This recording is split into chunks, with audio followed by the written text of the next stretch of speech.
أعوذ بالله من الشيطان الرجيم.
এটা হচ্ছে আমি ছবি তুলে আপনাদেরকে আমি দিয়ে দিব ইনশাল্লাহ।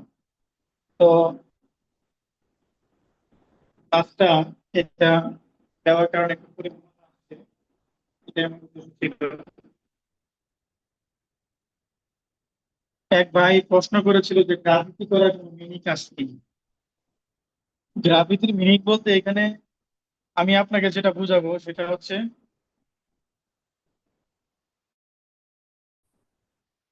আপনার ভিতরের শৈল্পিকতা, আপনার ভিতরের যে আহ, শৈল্পিক ভাবনা আছে এটাকে আপনি ফুটাই তুলবেন, ক্রিয়েটিভিটি যেটা আছে আপনার ভিতরে সেটাকে আপনি কিভাবে ফুটাই তুলবেন, এটাই মূলত গ্রাফিতির মিনিং। এখানে আপনি হরফগুলোকে যত সুন্দর করা যায়, এবং হরফগুলাও দেখা গেছে অনেক সময় রুলস এর বাইরে থাকবে, হরফগুলা এক একটা একটু কম বেশি হয়ে থাকবে, মাপের কম বেশি হয়ে থাকবে, এটা কোনো বিষয় না। তবে আপনাকে হচ্ছে মূল গ্রাফিতিটাকে আপনার সুন্দর রাখতে হবে, লেখাটাকে আপনার সুন্দর রাখতে হবে। হ্যাঁ, এবং এটার যে একটা শেপ এটা ঠিক রাখতে হবে, তাহলেই আপনার গ্রাফিতি। এছাড়া আপনার গ্রাফিতি সুন্দর হবে না। আর আমরা যারা গ্রাফিতি করি তাদের গ্রাফিতি তো দেখতেছেন। তো আমাদের গ্রাফিতি গুলো দেখার কারণে আপনি এটাও এখান থেকে বুঝতে পারতেছেন যে গ্রাফিতি কিভাবে করা যায়, কিভাবে করা হয়। আর হরফের বিষয়টা হচ্ছে তুলি দিয়ে আপনি সর্বোচ্চ চেষ্টা করবেন যে আপনার হরফটা যাতে একটু ভালো হয়, আপনার হরফটা মানে 1 নাম্বার হয় এবং 100-তে 100 হয়। যদি আপনার হরফটা সুন্দরভাবে লিখতে পারেন, হাতটা ভালোভাবে ঘুরতে পারেন তুলি দিয়ে, তাহলে আপনার গ্রাফিতি সুন্দর হবে। এছাড়া আপনার গ্রাফিতি ওরকম সুন্দর হবে না, এটাই বাস্তব। তো এরপরে আপনি বড়দের যে কাজ আছে এই কাজগুলো আপনি ফলো করবেন। সবচেয়ে বড় কথা হচ্ছে আপনি ক্যালিগ্রাফি অঙ্গনে যেহেতু পার্টিসিপেট করবেন, ক্যালিগ্রাফি অঙ্গনে যেহেতু আপনি থাকবেন, ক্যালিগ্রাফি নিয়ে আপনি কাজ করবেন, সেই জায়গা থেকে আমি বলবো ক্যালিগ্রাফির সরঞ্জামাদি আপনাকে পরিপূর্ণভাবে আগে সংগ্রহ করতে হবে। যদি আপনার কাছে সব জিনিস থাকে তাহলে আপনাকে কাজ করতে মন চাইবে। আমার কাছে, আমি যেহেতু গ্রাফিতি করি বিভিন্ন মাদ্রাসায়, বিভিন্ন প্রতিষ্ঠানে, তো আমার কাছে প্লাস্টিক পেইন্ট আছে অনেক, আবার মেডিসিন আছে, লিকুইড মেডিসিন অনেক আছে। এরপরে আমি পেন্টিং করার জন্য 300 ml এর রং ব্যবহার করে থাকি। মানে ক্যানভাসে পেন্টিং করার জন্য 300 ml এর, এই দেখেন নীল কালার, এই সাদা কালার, তারপরে আপনার এটা হচ্ছে গোল্ডেন, সিল্কের গোল্ডেন,